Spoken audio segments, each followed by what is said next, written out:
كتير جدا بيسأل عن أسباب النجاح وإزاي إن أنا أنجح وإزاي أحقق نسبة نجاح عالية. كل ده وأكتر هنتعرف عليه في الفيديو ده، بس خليك معانا. أول حاجة، أول سبب من أسباب النجاح الثقة بالله، إن الإنسان يكون عنده ثقة بربنا سبحانه وتعالى، إن الإنسان يبقى عنده حسن الظن بالله. فلذلك ربنا سبحانه وتعالى بيقول: أنا عند ظن عبدي بي إن كان خيرا فخير. يعني ظنك بربنا سبحانه وتعالى أنت هتلاقيه، إن كان خيرا ستجد الخير، وإن كان غير ذلك فستجد غير ذلك. فليظن عبدي ما شاء.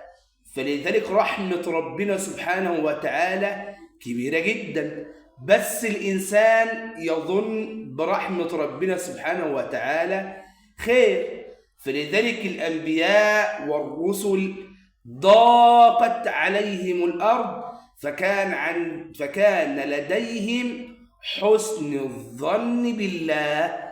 فخلي أملك في ربنا كبير، وخليك على يقين رب الخير لا يأتي إلا بالخير.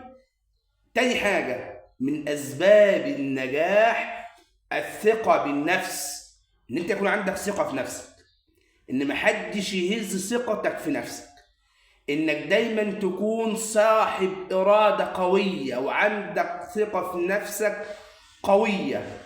أنا عندي ثقة في نفسي إذا أنا موجود، أنا عندي ثقة في نفسي إذا أنا هيبقى لي كيان بين الناس. إنما أنا لو مش هيبقى عندي ثقة في نفسي وأنا هشاكك في قدرات نفسي، إزاي الآخرين هيحسوا إن أنا عندي إرادة؟ أو إزاي الآخرين أصلا هيبقى عندهم ثقة فيا وأنا أصلا ما عنديش ثقة في نفسي؟ تالت حاجة من أسباب النجاح، يبقى إحنا قلنا رقم 1 الثقة بالله، رقم 2 الثقة في النفس، ورقم 3 التجديد والتطوير. جدد من نفسك، اقرأ، تعلم. لو كنت تاجر اقرأ في شؤون التجارة، لو كنت تاجر اقرأ في كيف تدار التجارة، لو كنت مدرس أو كنت معلم أو شغال في أي مجال، دايما طور من نفسك، دايما هات جديد. وهقول لك على حاجة يا صديقي، لو انت هتخش أي مجال أو شغال في أي مجال وهيبقى زيك زي غيرك ما عندكش جديد في مجالك، فما تخشش أفضل. لو هيبقى زيك زي غيرك من غير ما تطور من نفسك ومن غير ما يكون عندك تجديد وتطوير، يبقى كل المجالات مليانة وكل المجالات انت مش هتنفع فيها. انما لازم تجيب جديد. لما يبقى صاحب شركة بينزل شغله أرض التجارة، أول حاجة بيسعى ليها إنه يبقى عنده مميزات عنده مش عند غيره. ليه؟ لأن طبيعي جدا لو عنده مميزات زي غيره وهو ما عندوش مزايا مختلفة، يبقى اللي قبليه أفضل منه واللي قبليه أحسن منه، يبقى اللي قبليه أولى بالشغل منه.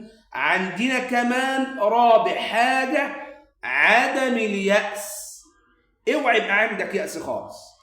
ضاقت عليك الأرض، اعرف إن ربنا سبحانه وتعالى فرجه قريب، فإن مع العسر يسر. ربنا سبحانه وتعالى ما قالش إن بعد العسر، قال إن يعني متلازمان، يعني لازقين في بعض. فلذلك أسيادنا العلماء بيقولوا أشد ساعة فيها ظلام في الليل هي الساعة التي يليها ضوء النهار. فلذلك اليأس بيدمر الإنسان، ولذلك اليأس بيقتل الإنسان. سيدنا يعقوب قال: يا بني اذهبوا فتحسسوا من يوسف وأخيه ولا تيأسوا يعني اللي ييأس من رحمة ربنا في الآخر هم القوم الكافرين. فلذلك لما نجد قصة سيدنا يوسف ضاقت عليه الأرض مرارا وتكرارا، ولكن كلما ضاقت على يوسف الأرض كان يليه الفرج. سيدنا يوسف ضاقت عليه الأرض، إخواته زي ما كلنا عارفين القصة رموه في البير. فلما رموه في البير، المشهد اللي جاي بعد ذلك إنه هو بيسكن عند عزيزة مصر. إذا لما وقع في البير ما كانش عارف إن دي آخر المطاف السيء، بعدها كان في بيت عزيز مصر. ثم بعد ذلك ضاقت عليه الأرض مرة أخرى فسجن. فلما سيدنا يوسف دخل السجن بعدها أتى ضوء النهار اللي هو إيه؟ اللي هو كان على خزائن الأرض، أي على خزائن مصر. نسأل الله أن يحفظ مصر وأهلها وشعبها وقادتها يا رب العالمين. بعد ذلك يأتي بعد السجن يأتي أن يحكم أن يكون حاكما لأرض مصر، لأرض الكنانة. فلذلك اليأس لو تحكم في إنسان قتله، اليأس لو تحكم في إنسان قتله، اليأس لو تحكم في إنسان خذله، اليأس لو تحكم في إنسان بيبقى دي نهاية المطاف.